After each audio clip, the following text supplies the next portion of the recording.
It was late afternoon in Bramble Park, where the sun dipped low enough to cast elongated shadows between the trees, their leaves shimmering under its golden glow.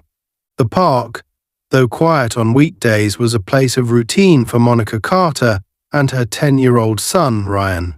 Monica, a composed and confident black woman in her late 30s, walked with the deliberate grace of someone who had seen life's darker edges but chose to remain steady. Her military background as a combat medic was something she rarely discussed openly.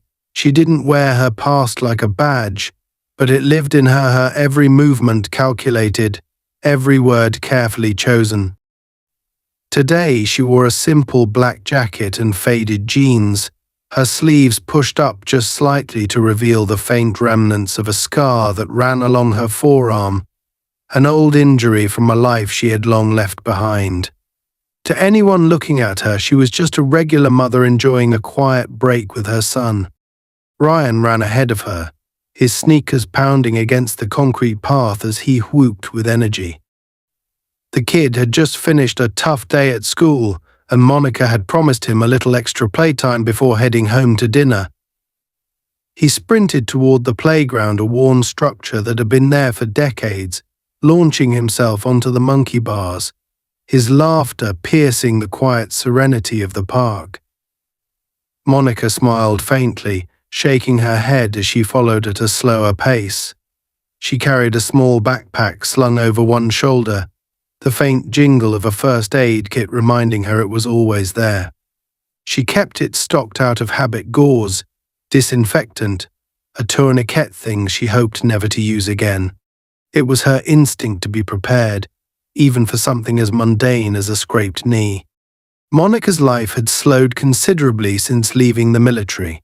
After years of service, she had chosen stability, teaching trauma response and first aid at the SWAT academy where her husband, Derek Carter, served as commander of the city's elite tactical response team.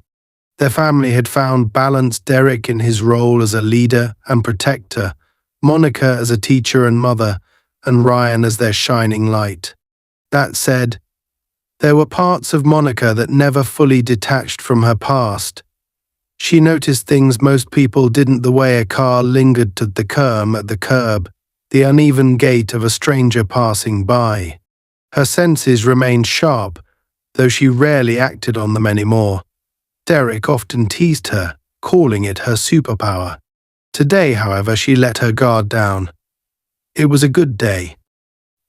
As Ryan played, Monica sat down on a faded wooden bench a few yards away. She unzipped her backpack and retrieved a small roll of bandages. Earlier that morning, she had nicked her palm while slicing vegetables, and though the wound was minor, it was still tender. She worked quietly, applying fresh gauze, her hands steady and precise. A subtle breeze swept through the park, rustling the leaves above her, and for a brief moment, everything felt still. It was the kind of quiet that only comes in ordinary places, and Monica allowed herself a moment of peace. Unbeknownst to her, however, Officer Dan Mercer was watching. Mercer sat parked along the edge of the park in his squad car, the engine idling softly beneath him. He was a man hardened by years of disillusionment, his bitterness cloaked in the authority of his badge. Tall and broad-shouldered, Mercer had always wanted to be seen as the man who got things done. But his career hadn't gone the way he'd envisioned. Once a promising recruit, he now spent his days patrolling the same neighborhoods, his resentment brewing with every passing year. To Mercer, certain people, certain situations simply didn't belong. The sight of Monica, a black woman crouched with something in her hands, immediately set his instincts ablaze. He couldn't see clearly from where he sat, but he didn't need to. His mind filled the gaps, assumptions born of prejudice and frustration. What is she hiding? What's she doing? Mercer's pulse quickened as he adjusted the brim of his hat and stepped out of the car, his boots hitting the pavement with deliberate weight. The sound echoed faintly through the empty lot as he crossed toward the playground, his gaze fixed on Monica with an intensity that could have pierced steel. Monica heard him coming before she saw him, the sharp crunch of gravel beneath his steps snapping her attention toward the approaching figure. Mercer's uniform, pristine but imposing, seemed to swallow him whole, making him look larger than he was. His hand hovered near his holstered weapon not out of fear but habit. Monica instinctively straightened, her calm demeanor masking the flicker of irritation that passed through her. "Ma'am," Mercer barked, his voice sharp, deliberate. "Stand up and show me your hands." Monica blinked, caught off guard by the aggression in his tone. She remained seated, her hands resting loosely on her lap, one of them still holding the half-used bandage. "Excuse me?" she said evenly. "I said stand up." Mercer's voice grew louder, his posture more imposing as he stepped closer. Ryan, hearing the shouting, froze mid-swing and looked over, his wide-eyed confusion cutting through Monica like glass. "Ryan," she said calmly, "stay where you are, sweetheart. It's fine." She rose to her feet, moving deliberately so as not to give Mercer any reason to escalate further. The faint tension in her jaw betrayed her growing frustration. "Is there a problem, officer?" Mercer's eyes flickered to the backpack on the bench, and then back to her hands. "I asked you to show me your hands. Now." Monica complied, raising her hands to chest level, palms out. "You mind telling me what's going on?" "You tell me," Mercer snapped, taking another step forward. "What were you just doing?" "I was tending to a small cut," Monica replied evenly, lifting her bandaged hand slightly as proof. "That's all. My son is right there, we're just taking a break." Mercer wasn't listening. His gaze darted between the backpack, the bandages, and Ryan, who now stood motionless near the monkey bars, watching the interaction unfold with the silent terror only children could convey. Mercer's mind raced with baseless conclusions. Drugs? Weapons? Something worse? He needed control. "Turn around," Mercer ordered, pulling a pair of cuffs from his belt. Monica's expression darkened, though her voice remained dangerously calm. "I think you're overreacting, officer. I've done nothing wrong." Mercer didn't care. His grip tightened on her arm as he spun her around with unnecessary force, snapping the cold metal cuffs around her wrists before she could protest further. Monica stumbled slightly but steadied herself, shooting a quick glance toward Ryan, whose face had gone pale with shock. "Mom?" Ryan's voice quivered, but Monica met his gaze with the same calm, steady resolve she had always shown him. "It's okay, baby," she said softly, her voice cutting through the tension like a knife. "Listen to me, I want you to do exactly what we talked about, okay?" Mercer, oblivious to her words and consumed by his own misplaced authority, dragged her toward a nearby fence, locking the cuffs onto one of the posts, as if securing a criminal. Monica didn't fight him, she didn't shout. She stood still, her shoulders squared, her dark eyes fixed on the man who had dared to underestimate her. Ryan reached for his backpack, his small hands trembling as he unzipped the pocket and pulled out a small, nondescript black device, a communicator his father had given him, just in case. As Mercer continued to bark accusations, Ryan pressed the hidden button, sending a silent distress signal that rippled through the air like a ghost. Mercer didn't notice. He was too busy pacing, too busy losing himself in the illusion of power. He had no idea that help was already on the way, moving quietly, tactically, and with the force of a storm. The air around Bramble Park had grown strangely still, as though the entire space was holding its breath. Monica Carter stood against the cold metal fence, wrists locked uncomfortably in handcuffs that bit into her skin. Her shoulders remained squared, her face calm, but her gaze burned with restrained fire as she watched Officer Dan Mercer pace like a lion who believed he'd cornered his prey. He muttered something under his breath, something she chose not to acknowledge. Instead, she turned her attention to Ryan, who hovered a short distance away, his little face pale, his small fingers clutching the SWAT-issued communicator his father had given him for emergencies. Ryan's breathing came quickly, panicked, but his training simple but firm instructions his father had drilled into him was kicking in. Stay calm, stay quiet. Don't draw attention, Derek had said. Do exactly what you need to do. You're smarter than any situation. Ryan pressed the button again, his thumb trembling against the slick plastic. He didn't know if it worked. There was no beep or flash of light. The device was silent, like a ghost. What's that?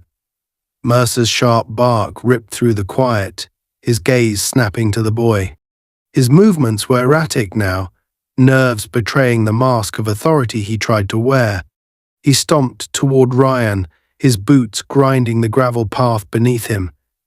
Hey, what do you have there? Ryan froze, the communicator clutched tight in his fist.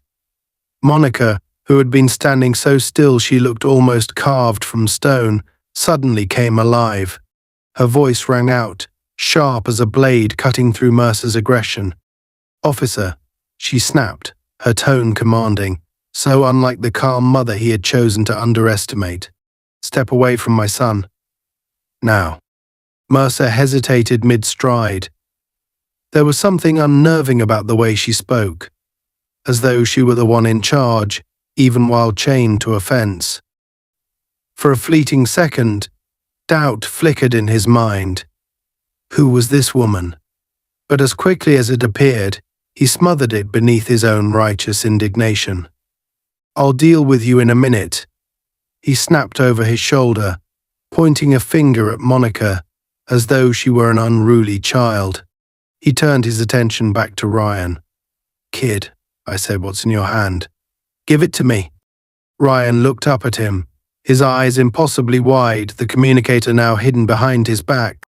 He took an instinctive step backward. Mercer's hand shot out like a claw, grabbing the boy by the arm and yanking him forward. Ryan cried out, fear cracking his voice, and in that moment something in Monica snapped. Let him go. Her voice rang out with a raw authority that turned heads, though there were few left in the park to witness what was unfolding. She strained against the cuffs, the metal biting into her wrists as she tried to surge forward. I said, let him go. Mercer ignored her. The frustration, the suspicion, and the weight of his own crumbling judgment were boiling over now, bubbling up as anger. He pried the communicator from Ryan's clenched hand, holding it up to the light as though expecting to find some grand piece of evidence. The device was small and nondescript, with no markings or visible buttons beyond the one Ryan had pressed. Mercer turned it over in his hand, sneering. What the hell is this? He spat, his voice laced with paranoia. He turned his glare on Monica. You think I'm stupid? What is this? Some kind of tracker? A detonator? Monica's eyes locked onto his, a dangerous calm settling over her. You just made a mistake you can't take back. Her words were low, almost a whisper, but they cut through Mercer like a serrated blade. He hesitated again, his fingers tightening on the communicator. He couldn't figure her out, and that uncertainty only made his anger burn hotter. He rounded on her, closing the distance between them until they were nearly face to face. Oh, is that right? He hissed, his voice dropping to a growl. What kind of mistake, huh? You people. Careful, Monica cut him off, her voice cold as steel. The weight of her words hung heavy in the air, and for a moment Mercer seemed to falter. Before he could respond, a sudden sound broke the standoff, a faint crackle, almost imperceptible, like static whispering on the wind. Mercer turned his head, brow furrowed. Monica knew that sound instantly. The SWAT team was here.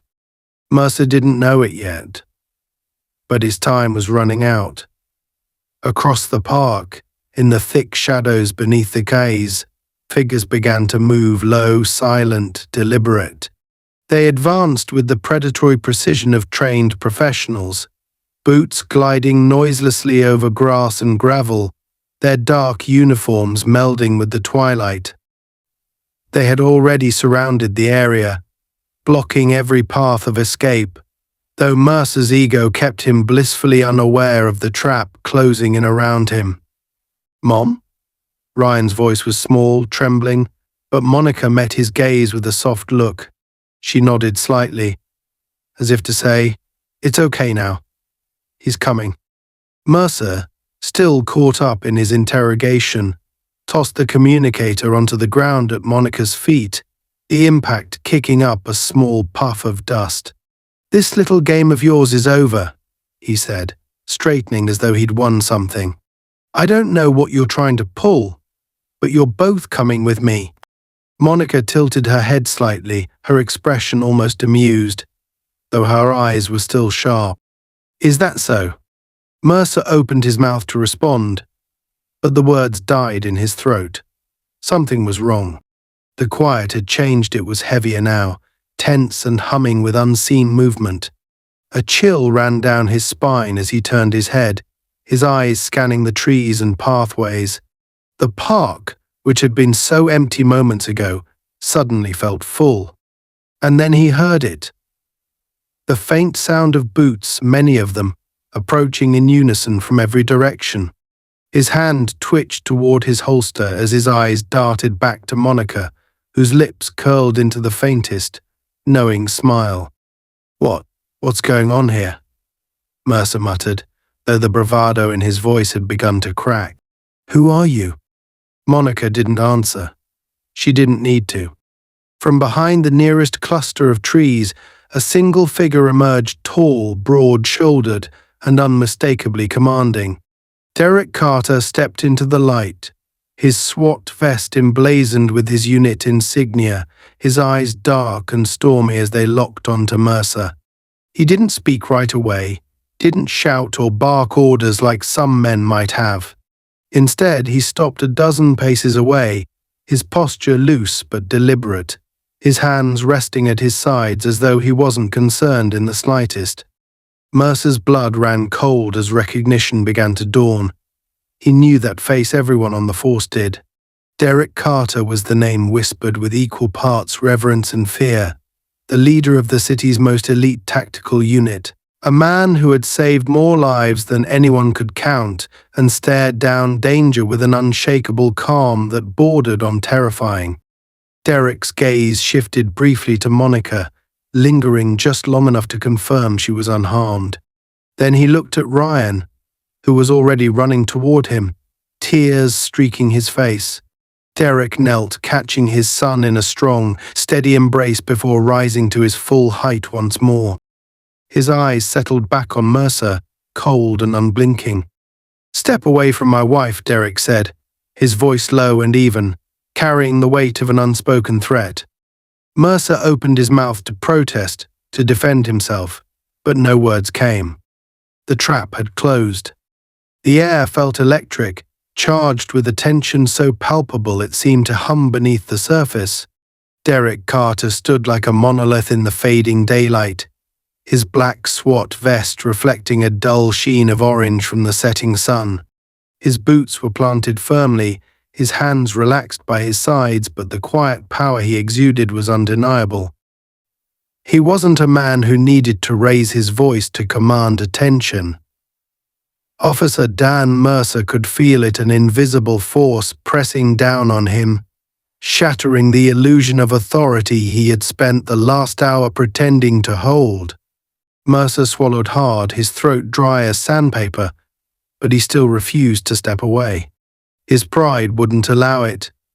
He was losing control, and he knew it, but the idea of backing down, especially in front of a man like Derek Carter, gnawed at his ego like rust eating through metal.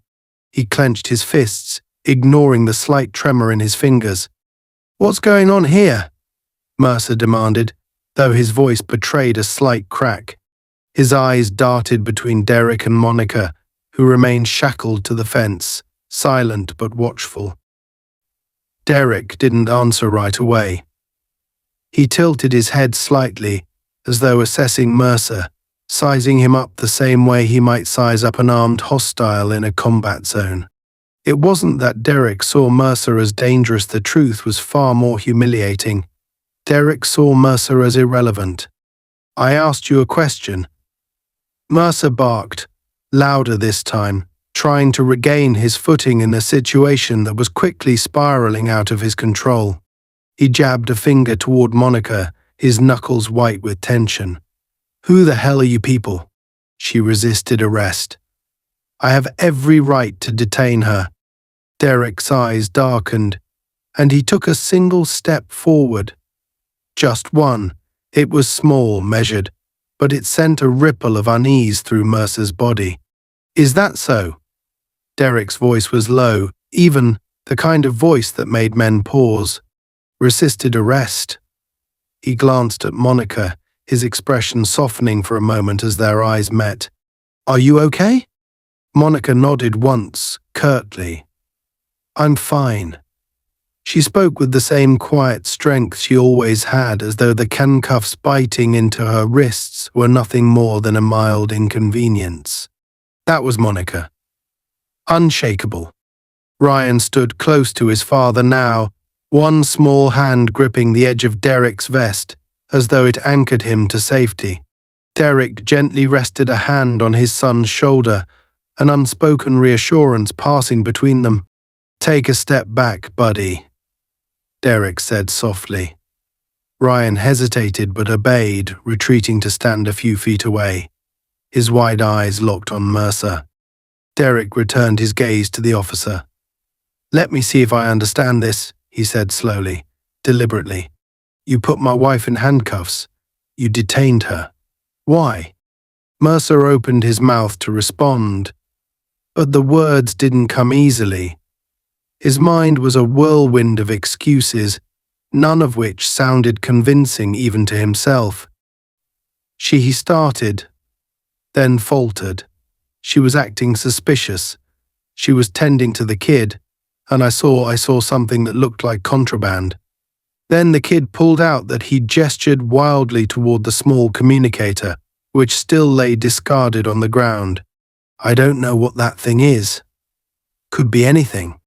Derek's jaw tightened ever so slightly, though the calm never left his face. "Contraband," he echoed, his tone flat. "You saw her helping a child and you decided to escalate. Did you even ask her what she was doing?" Mercer scowled, the flush of humiliation creeping up his neck. "I don't have to explain myself to you." His voice rose, cracking slightly under the pressure. "I'm doing my job." "You call this doing your job?" Derek's voice dropped an octave, each word slow and deliberate, heavy with disdain. "You handcuffed an unarmed woman to a fence in front of her child." Mercer's face flushed crimson. She wouldn't comply. "I have the right to."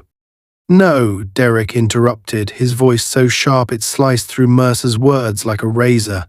"What you did was abuse your authority. What you did was escalate a situation that didn't need escalation." He took another step forward, and Mercer instinctively shifted back, the balance of power shifting like tectonic plates beneath his feet. "So let me ask you again, Officer Mercer, why is my wife in handcuffs?" Mercer's temper flared. He couldn't take it anymore, the tone, the presence of this man, the quiet judgment radiating from him. "Your wife," Mercer shouted, his voice shaking now. "Your wife was acting suspicious." She's a combat medic." Derek's words cut through the air like gunfire, stopping Mercer cold. "She's saved more lives than you'll ever count, and she was tending to her son. A kid." Derek's voice hardened. "You handcuffed a mother in front of her child because you thought you saw something suspicious. And when my son tried to call for help, you ripped a safety device out of his hands." Mercer froze, suddenly unsure of himself. Safety device. He glanced down at the communicator on the ground as though it might explode. "I didn't know." Of course you didn't know. Derek's voice was cold now, his calm like a loaded weapon.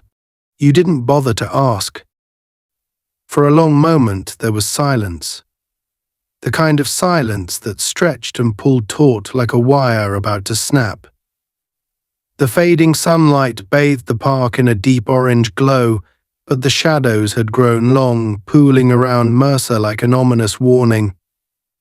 He looked around, suddenly aware of movement, barely perceptible figures in black tactical gear emerging from the trees, their presence silent but undeniable. SWAT had fully encircled the area, moving with the kind of precision Mercer had never seen outside a training video. A bead of sweat slid down Mercer's temple as the reality of the situation crashed over him like a wave. "This is unnecessary," he muttered, his voice quieter now, bordering on desperate. "I didn't know who she was. If I'd known." "That's the problem," Derek said, his voice sharp as glass. "You didn't know. And you didn't care to find out." He pointed toward Monica. "That's my wife. That's my family. You put your hands on them without cause." Mercer took another step back, his gaze darting nervously to the SWAT team closing in around him. "I didn't mean." "Didn't mean to what?" Derek's voice dropped to a near whisper, and somehow it was even more terrifying. "Didn't mean to escalate. Didn't mean to terrify a kid. Didn't mean to abuse your power." Mercer's chest rose and fell rapidly, panic written across his face. You can't do this," he stammered, his voice cracking. "You can't threaten me. I'm a cop." "You're not being threatened," Derek said evenly, though the edge in his tone remained. "You're being held accountable." Before Mercer could respond, two SWAT officers moved forward in perfect synchrony, their steps silent as ghosts. One of them stopped just behind Mercer, his presence a quiet but undeniable warning. "Officer Mercer," he said, his voice neutral but firm. "Stand down." Mercer looked over his shoulder, panic flaring in his eyes. I'm not." "Stand down." The officer repeated the words with the weight of finality. Mercer's shoulders slumped. He had lost. Everything, his authority, his illusion of control, had slipped through his fingers like smoke. Slowly, hesitantly, he raised his hands in surrender. Derek stepped forward, his gaze never leaving Mercer's face. He crouched to pick up the communicator, brushing the dust off its smooth black surface before turning back to his wife. "You good?" he asked softly, his voice losing its edge. Monica nodded, her composure unshaken. "Get me out of these cuffs, and I will be." Derek motioned to one of the SWAT officers, who moved to unlock the handcuffs with practiced efficiency. As the cold metal fell away, Monica rolled her wrists, flexing her fingers before meeting her husband's gaze. "Thank you for coming," she said softly. Derek gave her a small smile, the tension in his shoulders easing for the first time. "Always." Behind them, Officer Mercer stood frozen, surrounded by men who represented everything he was not: disciplined, calm, and in control. For the first time, Mercer understood what it felt like to be powerless. The light in Bramble Park dimmed further as the sun dipped below the horizon, stretching shadows across the cracked pavement and leaf-strewn paths. The air had turned cooler, carrying with it a strange stillness that seemed to settle over the playground like a shroud. Monica Carter, now freed from the fence, rubbed her raw wrists, the faint red marks a testament to Officer Dan Mercer's misplaced aggression. She didn't look at her hands for long. Her gaze was fixed on Derek, her husband, whose cold calm had become the eye of the storm.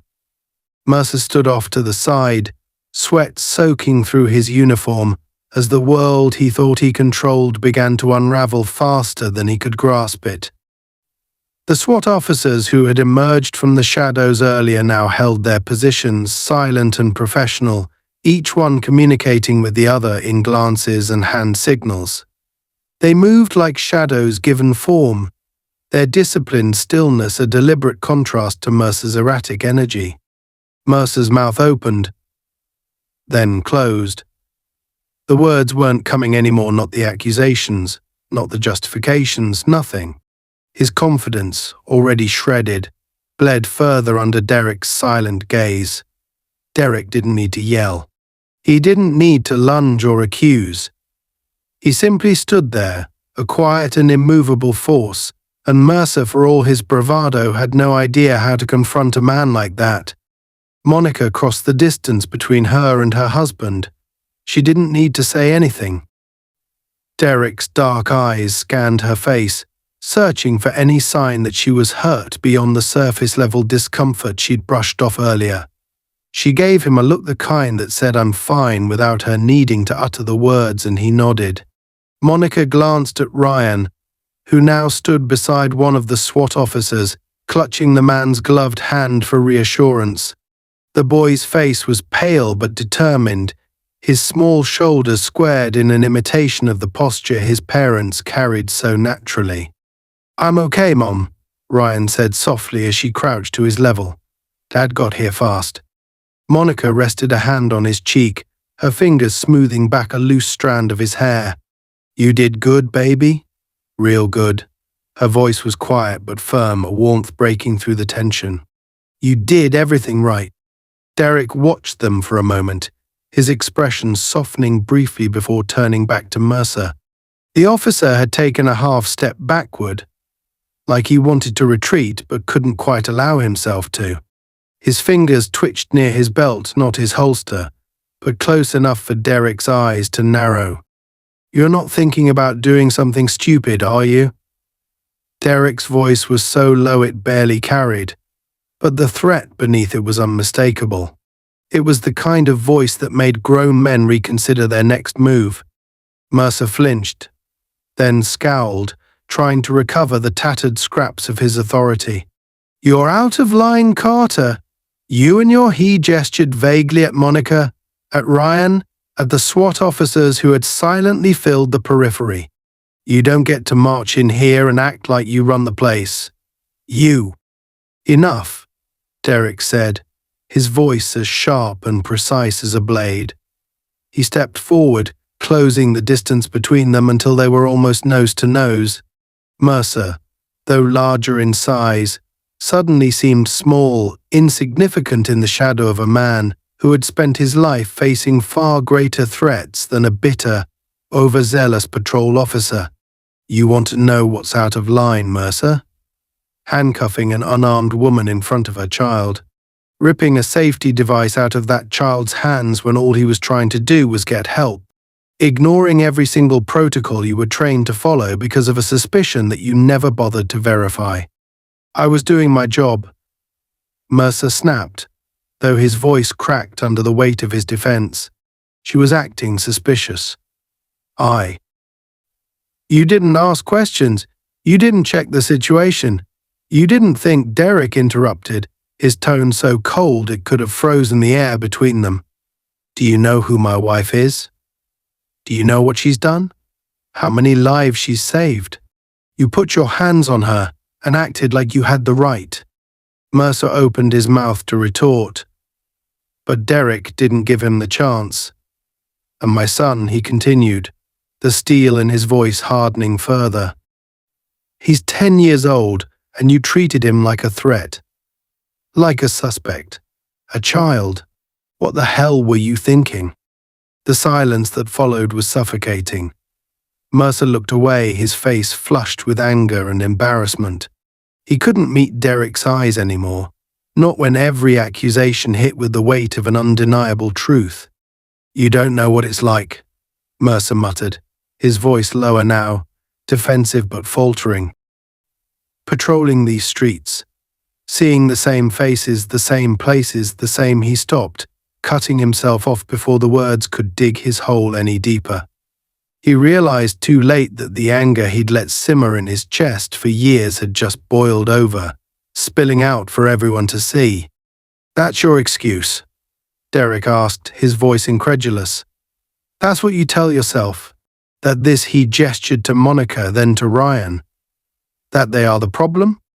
Mercer didn't answer. He couldn't. A voice crackled through the SWAT team's radios, then faint, calm, professional. Derek tilted his head slightly, listening to the update. Whatever was said wasn't for Mercer to hear, but it made Derek nod once, a signal to his team. A silent ripple moved through the SWAT officers, and though they remained at the ready, their attention subtly shifted. The circle tightened, as though reinforcing the invisible wall around Monica and Ryan. Derek turned back to Mercer, his voice quieter now but no less dangerous. "Here's what's going to happen," he said. "You're going to step back. You're going to turn around and walk out of this park. And when you do, you're going to think long and hard about what you did here tonight." Mercer's jaw clenched so tightly it looked like his teeth might shatter. He knew he was beaten, though the truth of it was an unbearable pill to swallow. He glanced toward the SWAT officers, all of whom stood as still and silent as statues, their presence an undeniable reminder of how utterly outmatched he was. For the first time in his career, Dan Mercer felt small. "You don't get to tell me he started weakly." But Derek cut him off one last time. "You're done here, Officer Mercer." Derek's voice was final, like the slamming of a door. "Leave." Mercer looked as though he wanted to argue, to scream, to fight back, but there was nothing left to say. His shoulders slumped, defeat settling into every line of his face. Without another word, he turned on his heel and walked away, his steps heavy, his pride in tatters. The SWAT team held their ground until Mercer had disappeared into the twilight, swallowed by the darkening park. Derek turned back to Monica, his expression softening for the first time since he'd arrived. "You okay?" he asked again, his voice quiet. Monica nodded. "I'm okay, thanks to you." Ryan ran toward them then, throwing himself into Derek's arms. Derek scooped the boy up, holding him close as Monica wrapped an arm around them both. For a moment, the three of them stood together, a family reunited, stronger than the storm that had threatened to break them.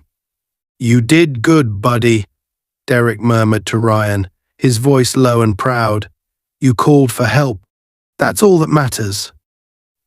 Monica rested her head briefly against Derek's shoulder, closing her eyes for just a moment as the weight of what had happened began to lift.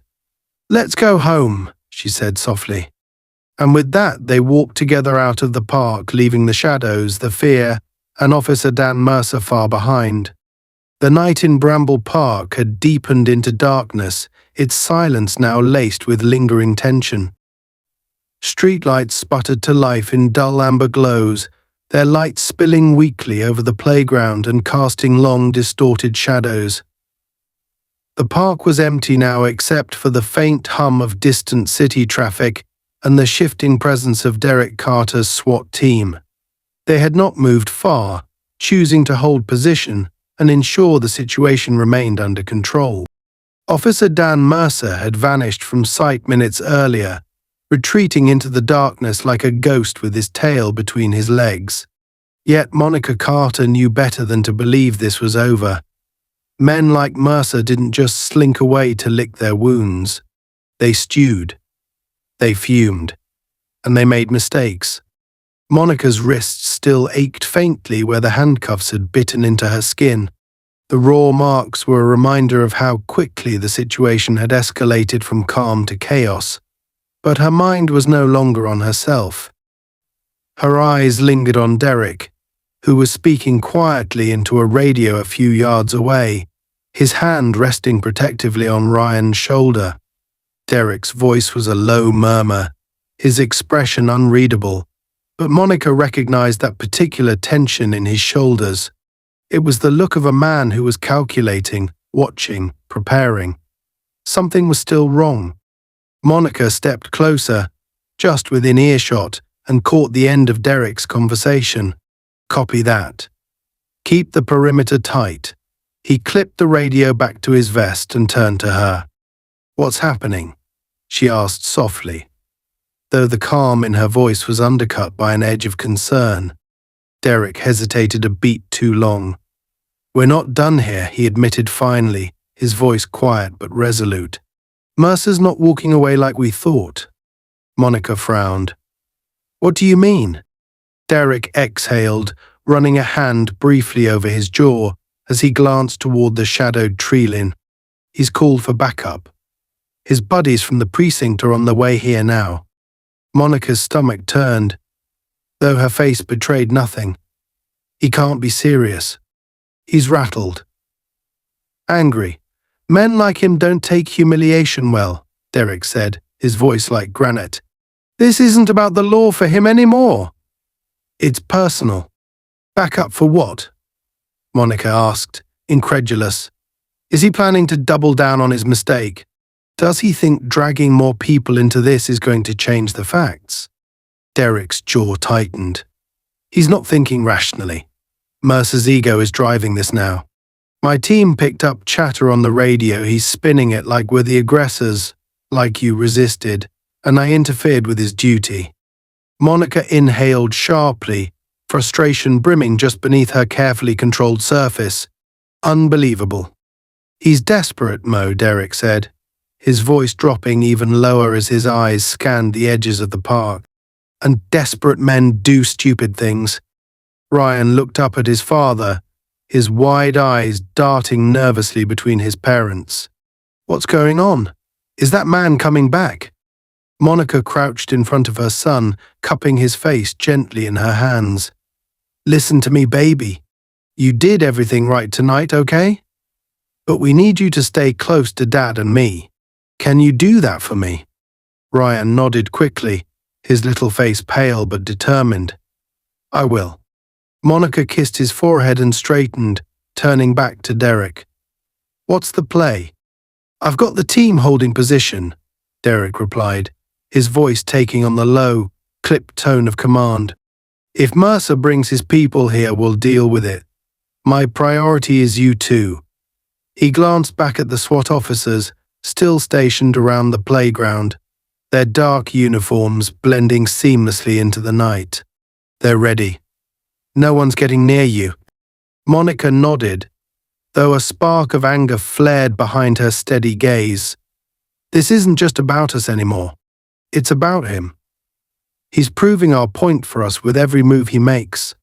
Derek gave her a long look. "I know." Minutes passed like hours, the quiet of the park turning oppressive, heavy with anticipation. And then, from the far side of the lot, the faint sound of tires crunching over gravel shattered the silence. Derek's head snapped toward the noise, his hand instinctively dropping to the holster on his belt. He didn't need to speak for his team to react. They moved as one, shifting into positions that turned the playground into a fortified stronghold. Monica stepped back, instinctively pulling Ryan close as headlights began to cut through the darkness, illuminating the playground in stark, fractured beams. 3 squad cars rolled to a stop at the edge of the lot, their engines humming as the headlights remained on. The doors opened in unison, and 4 uniformed officers stepped out, their silhouettes dark against the blinding lights. Mercer was among them, his broad shoulders squared as he led the way, his expression set in an ugly scowl of determination. He had backup now. That alone seemed to have resurrected his bruised confidence. Derek's team didn't flinch. They stood their ground, unmoving and silent, their presence a wall that Mercer and his men would have to crash through if they dared. Derek took a step forward, placing himself between Mercer's group and his family. "Turn around, Mercer," Derek called out, his voice loud and clear, carrying across the empty lot. "You don't want to do this." Mercer stopped just short of the playground, his men flanking him like puppets following a broken master. "I want you to stand down, Carter," he shouted back, though there was a waver in his voice. "You and your team are out of line. You have no jurisdiction here." "You've got this backwards," Derek replied, his voice unshaken. "You're the one out of line. Walk away while you still can." Mercer's face twisted, his anger bubbling to the surface. "You don't give me orders," he snarled, jabbing a finger in Derek's direction. "You don't intimidate me with your little SWAT circus. This is my call, and I say you and your family are resisting arrest." Monica's voice rang out before Derek could respond, cutting through the night like a crack of thunder.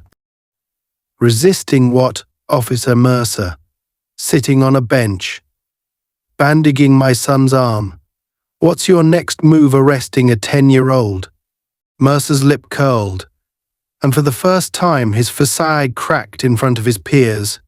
The other officers with him shifted uncomfortably, some casting sidelong glances at one another as though beginning to question the man they had followed here. "Don't do this, Mercer," Derek warned, his tone low and dangerous now. "You're digging yourself into a hole you won't climb out of." Mercer's hand twitched toward his holster, and the SWAT team responded instantly. The sound of safeties clicking off punctuated the silence like gunshots, freezing Mercer in place. "Don't," Derek said, his voice dropping to a deadly whisper. "Don't even think about it." Mercer's face was a mask of rage and humiliation, his chest heaving as he realized how hopelessly outmatched he was. "You think you're better than me," he spat. "You think you can walk in here and make me look small?" Derek took a step closer, his gaze never wavering. "You made yourself look small," he said quietly. "You did that all on your own." For a long, terrible moment, no one moved. The tension held like a wire pulled so tight it was ready to snap. Then, as if something in Mercer finally broke, his shoulders slumped. He turned without another word and stalked back toward his squad car, the other officers hesitating briefly before following suit. Monica let out a slow breath as the squad cars roared to life, their engines fading into the distance until silence reclaimed the park. Derek turned back to her and Ryan, his expression softening. "It's over," he said quietly. Monica looked at him, then down at Ryan, who stood quietly by her side, still clutching her hand. "Let's go home," she said softly. And this time they did. The gravel in Bramble Park crackled faintly under Derek Carter's boots as he stepped into the clearing where Monica and Ryan stood. The squad cars that had been Mercer's last grasp at authority were now long gone, swallowed by the night, leaving behind a silence so heavy it seemed to press against the skin. Yet, despite the retreat, Derek knew it wasn't over. Men like Mercer didn't quit when reason told them to. They didn't learn when they were beaten. They bided their time, nursed their bruised egos, and found new ways to lash out. Derek's instincts hummed like an alarm in the back of his mind, a warning that the storm was still circling. He glanced at Monica, who stood tall beside their son, her gaze calm but razor-sharp, watching him the same way she might watch an unpredictable patient on the battlefield. She knew the look on Derek's face. Something wasn't sitting right with him, and that was enough to keep her on edge. "What are you thinking?" she asked quietly, her voice pitched low so Ryan wouldn't catch the tension. Derek didn't answer immediately. His eyes were fixed on the far side of the park, where the tree line loomed like a black wall. "I'm thinking Mercer's not done," he said finally, his voice so quiet it was almost a whisper. "He's rattled, but he's not the type to walk away for good." Monica nodded, her jaw tightening slightly. "He's dangerous because he's desperate." Derek gave her a sharp look, the briefest flicker of a smirk crossing his face. "That's what I like about you. You always read the situation perfectly." Before Monica could respond, a faint sound in the distance cut through the quiet. A vehicle. No more than one. Derek's head snapped toward the sound, his muscles tensing as the rumble of approaching engines grew louder, closer. Monica turned, her hand instinctively reaching for Ryan's shoulder as the headlights of 3 cars pierced the darkness, bouncing and swerving over the uneven gravel path. This time there was no doubt in Derek's mind. Mercer was coming back, and he wasn't coming alone. "Get him behind me," Derek said sharply, gesturing toward Ryan without taking his eyes off the advancing vehicles. Monica didn't hesitate. She crouched low, her arms gently guiding Ryan behind the bench, her voice soft but firm. "Stay here. Don't move unless I tell you. You hear me?" Ryan nodded, his wide eyes darting between his parents. "Mom, is it bad?" "Just listen," she whispered, brushing his hair back once before rising to her feet. The three cars screeched to a halt at the edge of the clearing, their headlights blazing as though trying to blind anyone who dared look their way.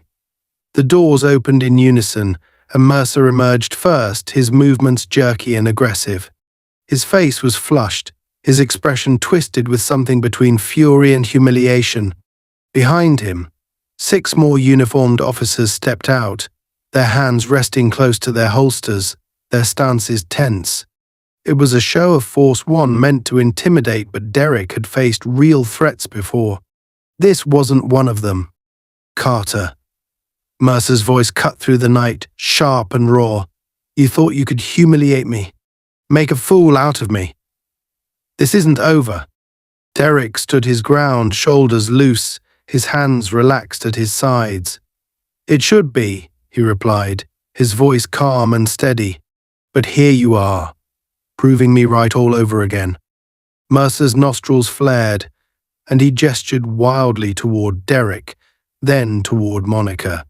"You think you're untouchable because you run around with a SWAT team? You think you get to break the rules because you're married to a medic?" He spat the last word like it was poison. "You don't get special treatment."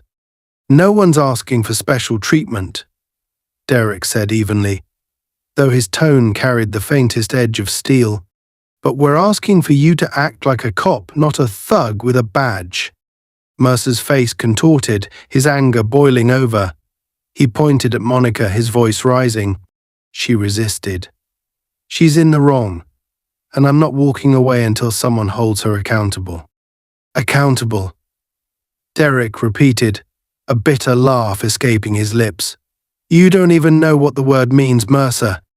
"Enough," Mercer shouted, his voice cracking. "You're under arrest, both of you. You're interfering with an officer, obstructing justice, and—" "Stop." Derek's voice cut through Mercer's tirade like a gunshot. He stepped forward, closing the distance between them, until only a few feet separated the two men. Derek's presence was a storm, quiet but unstoppable, and Mercer couldn't help but flinch. "You don't get to pull that card tonight. You've already crossed every line there is. You think dragging your friends out here is going to fix what you've done. You think it's going to make you look strong." Derek shook his head, his voice dropping lower. "All you're doing is digging deeper. You're embarrassing yourself. I'm doing my job." Mercer snapped, though his voice lacked the conviction it once had. Derek leaned in just slightly, his words deliberate. "Your job is to protect and serve, not handcuff mothers in front of their kids, not escalate harmless situations into war zones, not call in backup to try and save your pride." Mercer's hand hovered dangerously close to his holster now, his chest rising and falling with ragged breaths. The officers behind him shifted nervously, their doubt now obvious. Derek could see it the way some of them looked at each other, at Mercer, as though beginning to understand how gone this had gone. They didn't want to be there. They didn't want to be part of this. "Stand down, Mercer," Derek said, his voice low and deadly. "Last warning." Mercer's eyes blazed, his fingers twitching toward his gun. For one terrible moment, time seemed to freeze. Monica stiffened, ready to move, her instincts screaming at her to protect her son. The SWAT team emerged from the shadows like ghosts then, their weapons lowered but ready, their presence an unspoken promise. One false move, and this ends badly. Mercer's fingers stopped an inch from his holster as he realized the full weight of what surrounded him. his bravado shattered like glass. His face went pale, his anger giving way to something uglier, fear. "Don't do it," Derek said softly. "Don't make this worse for yourself." For several long seconds, Mercer didn't move. His hand hovered there, trembling, before it finally fell back to his side. The fight was gone. He stood there, defeated and deflated, his breaths coming in uneven bursts. The officers behind him shifted uncomfortably, their stances loosening as they silently backed away. "You're done here," Derek said, his voice quiet now. "Go home, and think about the choices you made tonight." Mercer looked at him, his face blank, as though struggling to process what had happened. Without another word, he turned on his heel and walked back toward his car. The other officers followed, some casting glances of silent apology toward Monica and Derek as they passed. The cars started up one by one, their headlights cutting across the clearing before fading into the distance. Silence settled over the park again, heavy but final. Derek turned back to Monica and Ryan, his shoulders relaxing for the first time. He walked toward them, crouching in front of his son and resting a hand on his shoulder. "You did good, buddy," Derek murmured, his voice soft. Ryan looked up at him, his small face solemn. "Is it over?" Derek glanced at Monica, who nodded faintly, and then back at his son. "Yeah," he said quietly. "It's over." Monica stepped closer, looping her arm through Derek's as they stood together under the dark sky. The storm had passed, leaving them standing stronger than before. "Let's go home," Monica said softly, and this time Derek nodded. Together they turned and walked away, leaving the clearing behind, leaving Mercer, his mistakes, and the darkness of the night far in their wake. The drive home was silent but not heavy. It was the kind of silence where words were unnecessary, each person lost in their thoughts while the hum of the car filled the space between them. Derek Carter's hands gripped the steering wheel with the kind of calm, steady resolve that defined him, his eyes fixed on the road ahead. In the rearview mirror, he caught a glimpse of his son, Ryan, curled up in the backseat, his small frame slouched against the door as the weight of the night finally caught up to him. Monica sat beside Derek, her head resting lightly against the window, staring out into the darkened streets. The headlights illuminated patches of empty pavement, flickering past lampposts and darkened houses. Bramble Park was behind them now, swallowed by the distance, but its shadows seemed to linger like faint echoes in their minds. Mercer was gone for now. Derek knew men like that didn't disappear quietly. There would be paperwork, fallout, and whispers through the ranks of the department. The incident wouldn't just evaporate, but for the moment, the storm had passed. Derek glanced at Monica as the streetlight swept across her face, casting shadows that deepened the faint lines of weariness around her eyes. She was unshaken, as always, but Derek knew what it had taken for her to stand there shackled, underestimated, staring down a man who wielded his authority like a weapon. It made his blood simmer all over again, but he forced himself to let it go, at least for now. "You okay?" Derek asked softly, breaking the quiet. Monica turned her head slightly, offering him the faintest hint of a smile. "I'm fine," she said, her voice as steady as ever. "How's Ryan?" Derek's eyes flicked to the mirror again. "Out cold." Monica exhaled, a small sigh of relief. "Good. He needs the rest." They fell silent again as Derek turned onto their street, the familiar sight of their home finally appearing in the distance. The porch light was on, a soft golden glow spilling across the front steps. It was the kind of light that spoke of safety, of peace, of everything Derek had fought so hard to build for his family. He pulled into the driveway, shutting off the engine with a low rumble. "I'll get him," Derek said quietly, nodding toward Ryan. Monica stepped out first, stretching her legs as the night air hit her face. It was cool and calm, the chaos of the last few hours feeling strangely far away now.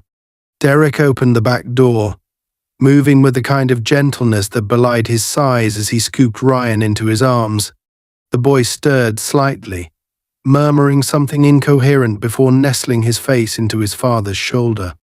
Inside, the house was warm and quiet.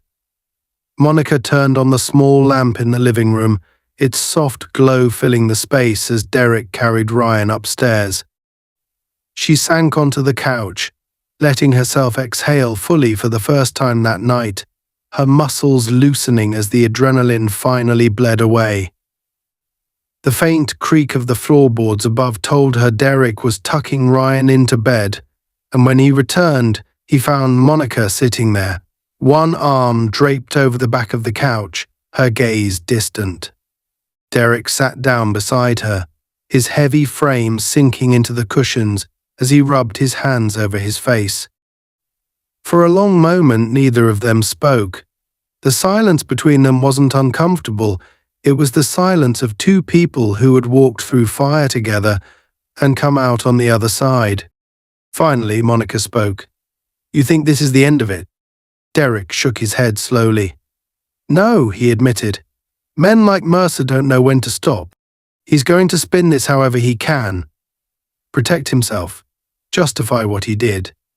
He paused, his voice low. "But he's done, Mo. Even if he doesn't know it yet." Monica tilted her head slightly, studying him. "How do you figure?" Derek looked at her, his dark eyes sharp and certain. "Because he made this personal. He didn't just cross the line, he set fire to it. There's no walking back what he did tonight. His badge won't protect him forever."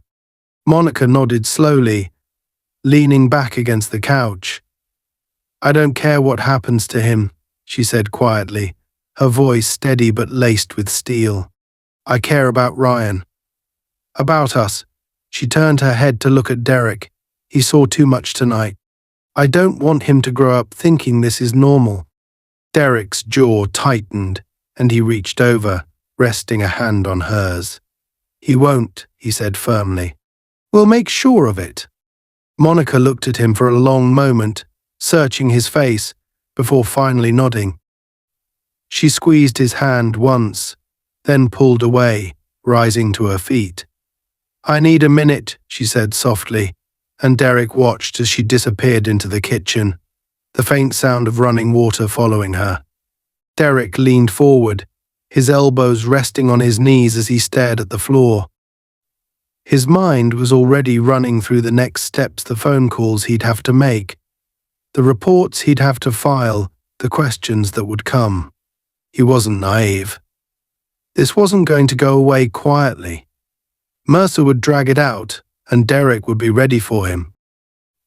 A faint noise broke his train of thought, and Derek looked up to see Ryan standing at the edge of the stairs, his small hand gripping the railing. His eyes were still heavy with sleep, but his face was serious. "Dad?" "Hey, buddy," Derek said softly, rising to his feet. "What are you doing up?" Ryan hesitated, shifting slightly on the step. "Is that man gone?" Derek crossed the room and crouched in front of him, his voice low and steady. "Yeah, he's gone. You don't have to worry about him anymore." Ryan nodded, though his little brow was still furrowed. "Mom said you always know what to do," he said quietly. "She said you fix things." Derek smiled faintly, his chest tightening at the weight of those words. "We fix things together," he said, reaching out to ruffle Ryan's hair. "And everything's okay now. You're safe. Mom's safe. That's all that matters." Ryan looked at him for a long moment, then nodded again, his shoulders relaxing slightly. "Okay," he whispered. "Night, Dad." "Night, buddy," Derek murmured, watching as Ryan turned and padded back up the stairs, his small figure disappearing into the darkness. Monica returned from the kitchen then, a glass of water in her hand as she watched Derek standing there, his gaze fixed on the spot where Ryan had just been. "You okay?" she asked softly. Derek turned toward her, the faintest ghost of a smile tugging at the corner of his lips. "Yeah," he said, his voice quiet but certain. "I am now." Monica walked to him, slipping her arms around his waist as he wrapped her in a strong, steady embrace. She rested her head against his chest, feeling the rhythm of his heartbeat beneath her cheek. "We'll get through this," she said softly. Derek pressed a kiss to the top of her head, holding her close. "We always do." Outside, the night was still and quiet, the chaos of the park now nothing more than a memory. Inside their home, the warmth wrapped around them like armor, a sanctuary built on love and resilience. Whatever came next, the fallout, the whispers, the questions, they would face it together. And no matter how loud the storm outside might roar, Derek and Monica Carter knew one thing for certain: they would never let it touch their family again.